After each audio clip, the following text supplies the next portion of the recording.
Assalamualaikum warahmatullahi wabarakatuh. Perkenalkan, nama saya Zainal dari BLKI Balikpapan, jurusan Teknik Otomotif Pemeliharaan Kendaraan Ringan Sistem Injeksi. Pada kesempatan kali ini saya akan menjelaskan bagaimana cara mengukur tekanan pada sensor di mobil Avanza. Di sini kalau kita perhatikan, di sini ada 3 sensor yang akan kita ukur. Yang pertama itu mass airflow sensor, ya, ini ya, sensor udara. Kemudian ini ada ignition system, ya. Kemudian di sini ada throttle position sensor. Ada 3 yang kita ukur, dan kita akan menggunakan alat ukur yang bernama multitester. Ya, ini multitesternya. Langsung saja untuk mempersingkat waktu, kita ukur yang mass airflow sensornya, ya. Mass airflow sensor di sini ada buku panduan atau buku tabel. Di sini nanti kita akan cocokkan bagaimana, apakah dia kondisinya bagus atau seperti apa. Nanti di sini ada buku panduannya. Langsung saja, di sini ada, kalau kita lihat di sini di buku manual booknya, untuk memeriksa mass airflow sensor, ya, kita nyalakan dulu kunci kontaknya, ya. Ini ada dua tabel, ya, ada 2 temperatur, ya, temperatur yang dingin dan temperatur yang panas, 0,20 sama 60. Kalau 0,20 ini mesin dalam kondisi yang dingin, tidak beroperasi sama sekali, dan ini kalau yang 60 dia panas gitu. Nah, kondisinya pada saat yang 20 itu kondisi tegangannya antara 0,5 sampai 3,4 volt. Sedangkan yang panas 0,2 sampai 1 volt, ya. Nah, kita langsung buka saja sensornya. Ini sensor airflow, Mas, ya. Di sini kalau kita lihat ada di terminal 1 dan terminal 2. Terminal 1 itu positif. Terminal 1 di sini ada 5 terminal, ya. Ada 5 terminal, 1 2 3 4 5 dan seterusnya. Kita nyalakan dulu multitesternya. Ya, kita nyalakan dulu multitesternya. Kemudian kita atur ke tegangan berarti kita pakai volt. Nanti kalau tahanan itu kita pakai ohm. Ini karena kita mengukur tegangan, kita pakai yang 20 aja, ya. Ya, kita selebrasikan dulu, akselerasikan dulu. Kemudian kita pasangkan yang ke-20. Nah, di sini terminal 1 dan terminal 2 untuk kartu positif dan kartu negatifnya. Ya. Di sini terminal 1 dan terminal 2. Nah, di situ menunjukkan angkanya sudah bisa kelihatan, ya. 5,02. 5,02, ya. Berarti di sini kondisinya dalam keadaan dingin. 0,5 berarti dia masih sempurna, masih bagus. Selanjutnya kita masuk ke yang throttle, ya, atau di sini ada tabel throttle di sini, ya. Ada soketnya. Ya. Selanjutnya kita masuk ke yang coil, ya, atau coil. Kita cabut dulu soketnya, ya. Jika sabut ini tidak bisa langsung sembarang dicabut karena ada ininya. Ya. Di sini ada soketnya, ada 1 2 3 4, ada 4 terminal. Kemudian kita lihat buku manual booknya. Di sini ada ignition system atau coil tadi, ya. Ya, dia berada pada tegangan 11 sampai 14 volt. Ini kondisi normalnya, ya. Nah, di sini yang kita gunakan di sini coilnya, ya. Front view, ini bagian depannya. Berarti kita pakai yang 1 dan 4. 1 dan 4. Kita selebrasikan dulu. Kemudian 1 dan 4, ya. Satunya di positif, dan 4-nya di negatif. Di situ kelihatan angka 12,30 volt. 12,30 volt. Ya, berarti di antara 11 di sini anunya 11 sampai 14 tegangannya, sedangkan yang di multitesternya terlihat angka 12,30 dan itu dalam kondisi normal. Ya, berarti ini bisa kesimpulannya bisa dikatakan koilnya dalam keadaan sempurna atau bagus. Selanjutnya kita masuk ke throttle position sensor. Ya, throttle position sensor sama juga kita cabut juga soketnya dengan hati-hati. Ini ada tombolnya, kita tekan, bukan kabelnya yang ditekan, tekan soketnya dan kita angkat. Nah, bisa kita lihat di sini ya, yang seperti ini. Berarti ini soketnya ini ngarah ke sini ya. Ada berapa? 1 2 3 4 5 6. Ada 6 terminal. Nah, kita lihat buku manual booknya. Manual booknya di sini ada 3 ya, ada 3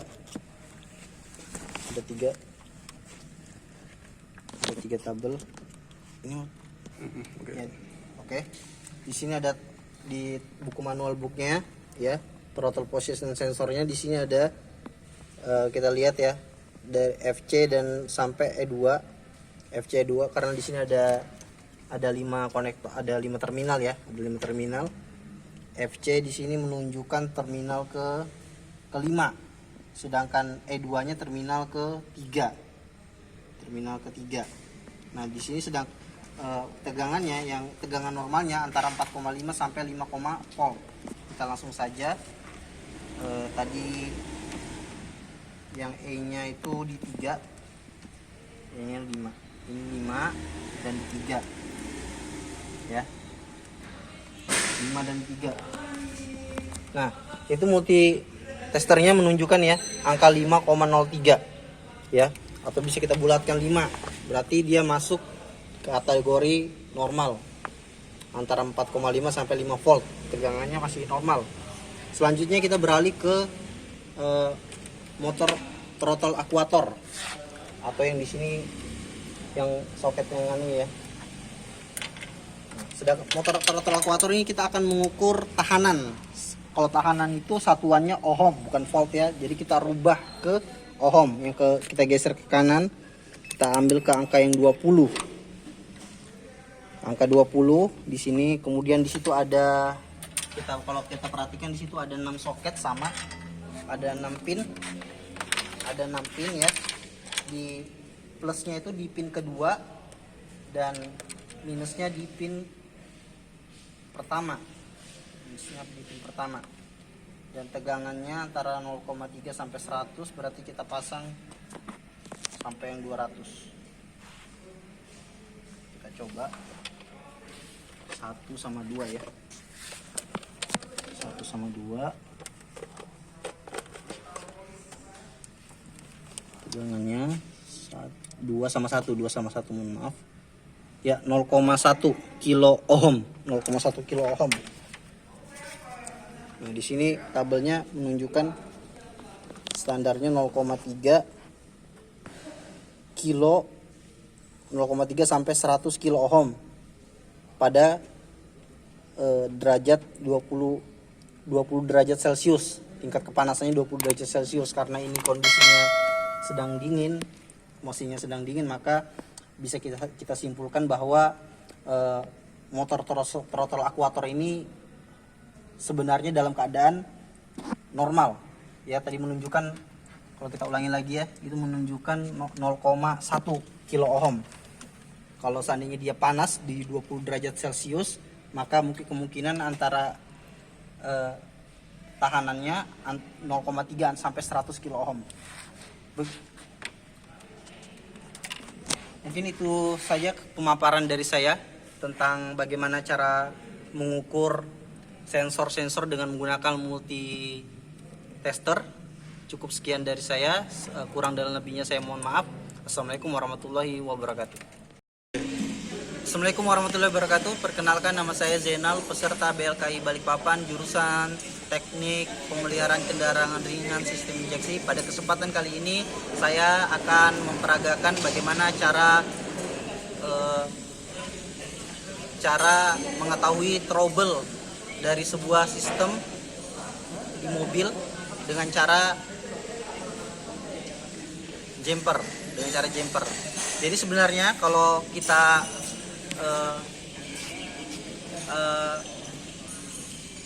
paparkan lebih lanjut untuk mengetahui trouble dari sebuah sistem di dalam mobil itu ada dengan dua cara. Yang cara terbaik itu dengan melihat scan tool, nanti bisa ketahuan. Karena alatnya tidak ada, kita bisa menggunakan cara sederhana, yaitu dengan jumper. Jumper ini ya sebuah kabel yang kita buat dengan sedemikian rupa ya, seperti ini ya, kita colok ujungnya. Nah, kita asumsikan langsung saja untuk mempersingkat waktu, kita asumsikan bahwasanya ada trouble di TPS ya. Di TPS kita cabut aja di sini TPS-nya. Trouble TPS-nya kita cabut seperti biasa. Ya. Nah, setelah TPS-nya tercabut, maka sistem di mobil ini jelas otomatis mengalami trouble. Dan untuk mengetahuinya kita menggunakan manual book ya, tapi dengan cara membaca kode engine di dalam dashboard mobil. Ayo langsung saja kita lihat. Di sini kode, di sini bisa didekatkan ya kamera ya. Kelihatan nggak ya? Ini di sini ada 3 konektor ya, ada konektor di bawah ini. Nah di sini ya, tolong penerangan. Nah di situ ada 1, 2, 3, 4, 5, 6 sampai seterusnya ya. Ada sekitar 8 atau 16. Kita konekkan 4 sama 13 ya. 4 sama 13. 1, 2, 3, 4. 4 di sini. 13 di sini. Kita masukkan saja. Sebentar.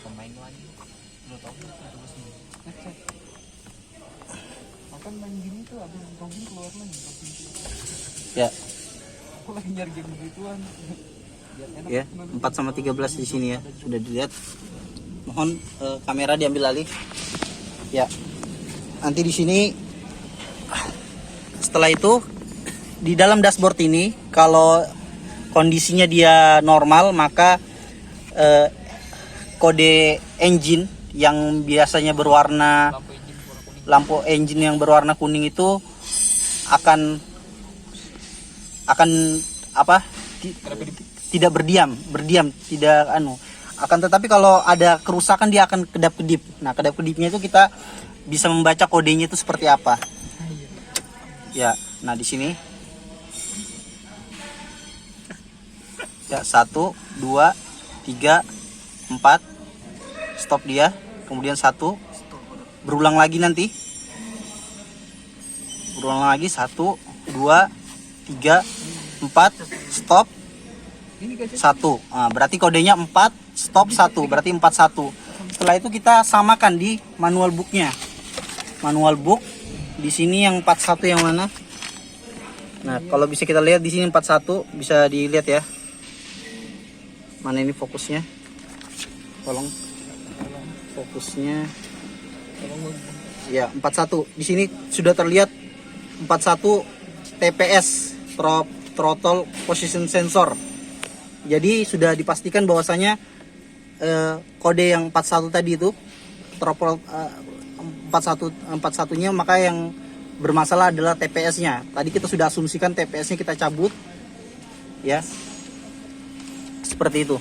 Sekarang kita mulai lagi untuk memasang kembali ya.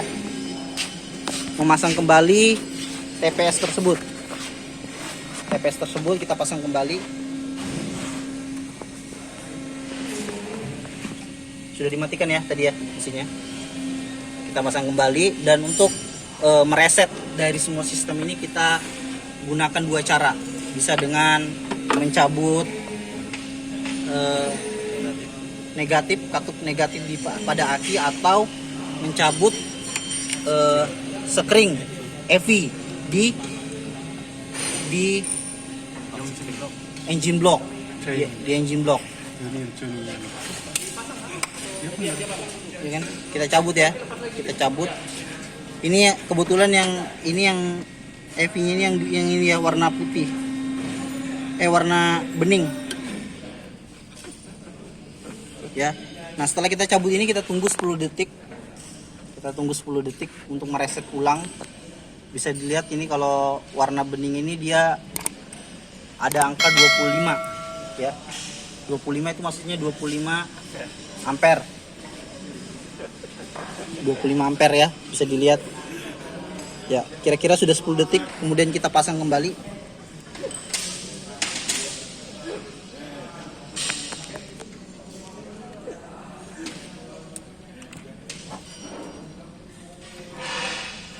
Ya, kita pasang kembali dan tutupnya kita taruh di sini. Setelah kita pasang kembali, ini berarti kondisi sudah normal. Kita kembali lagi ke dashboard, kita lihat sudah nyala. Dan jangan lupa apa namanya tadi nih, jumpernya ini kita cabut kembali. Seandainya memang berkedip lagi, berarti masih ada trouble. Tapi kalau dia tidak berkedip, nyala terus, itu berarti kondisi mesin normal. Kita coba ya, berarti kita normal ya, normal ya, tidak ada kedipan sama sekali ya. Tidak ada kedipan sama sekali, berarti yang tadi sudah bisa dilihat ya, indikator engine-nya nyala terus. Ini normal. Mungkin cukup sekian itu pemaparan dari saya tentang bagaimana cara mengetahui trouble pada sistem TPS dengan menggunakan engine ini, cara sederhana. Dengan menggunakan jumper, mohon maaf. Ya, sekian dari saya, kurang dan lebihnya saya mohon maaf. Assalamualaikum warahmatullahi wabarakatuh.